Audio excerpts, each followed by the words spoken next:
It's been a little less than 2 weeks since Sue planted our winter squash out here in the garden, and already we're getting a good stand on them and are beginning to do our first thinning. Now I'm thinning these hills of squash today to 3 plants per hill, and they will come in about another week and take out one more of those so that we wind up with only 2 plants per hill.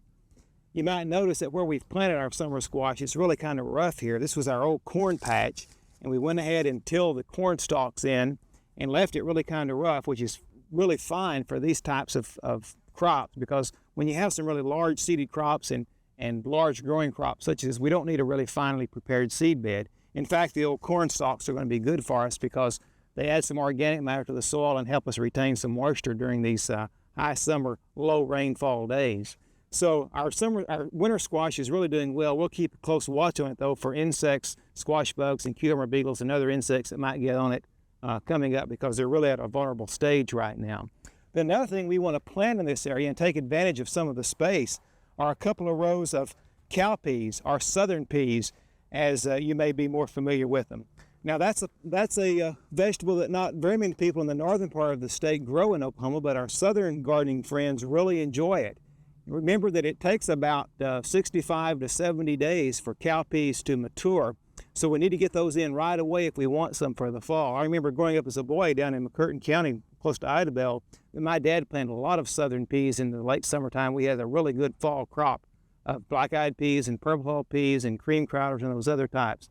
We're going to be planting in the garden today pink-eyed purple hull, which is really a nice southern pea for Oklahoma. Now, I came in last night and prepared my row previously. I worked my row out, fertilized it, and watered it well so that it would have a good supply of moisture in the row as I begin to plant. And also, I soaked my seed the night or for a few hours before. I think this also helps get good germination. You know, in fact, we may increase our germination by a couple of days if we soak the seed.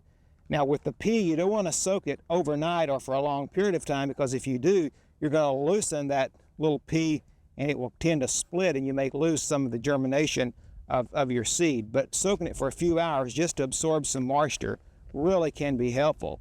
And you can see perhaps the difference in size that we have in those soaked and non-soaked peas just simply by soaking them for a few hours, knowing that they've already absorbed moisture, they've begun their germination process, and so we can expect those to come along real well. When you're planting southern peas, you want to plant them, if you plant more than one row, in rows about 2.5 to 3 feet apart, because they do make a large plant, and then plant them within the row about 3 to 4 inches apart.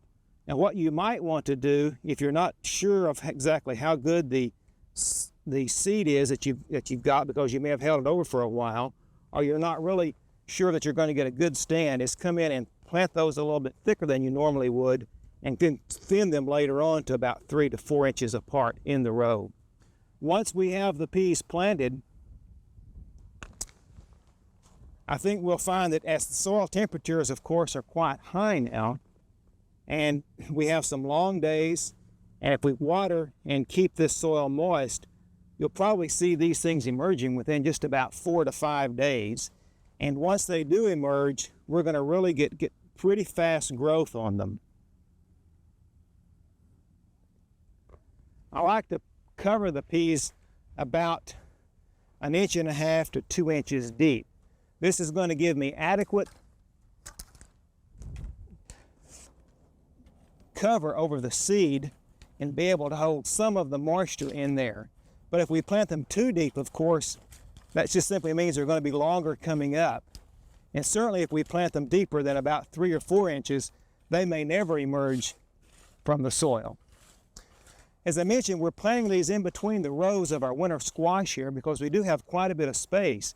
And by the time these peas come up and get some good size on them, the winter squash will have begun to run, but the peas will be up high enough to where they won't interfere. And that way we're taking advantage of some of our lost space in between our rows of squash right now. And the last thing I will do is pull my soaker hose out and place it just above this row of peas, because I want to keep moisture on that row. The soaker hose will do that by directing moisture down right by the plant itself, or right by the row of peas. But then we want to have water out there over the rest of the garden like we would if we were using a sprinkler, and encourage weed growth or wastewater in those other areas. So if you've not tried southern peas, such as purple hulls or black eyes or some of these other cowpeas in your garden in the past, or if you've not grown any this summer yet, it's still not too late to get a good supply out. And think about it. You could plant some black-eyed peas now, harvest those, freeze them, dry them, or can them, and have your own black-eyed peas on New Year's Day, and you're assured of a prosperous year next year if you do that. We hope you've enjoyed this classic from the Oklahoma Gardening Vault. Remember, even though these tips and techniques are timeless, there's always something new to learn in the world of gardening. By subscribing to both Oklahoma Gardening and OK Gardening Classics, you'll have access to a wealth of gardening knowledge, both classic and contemporary.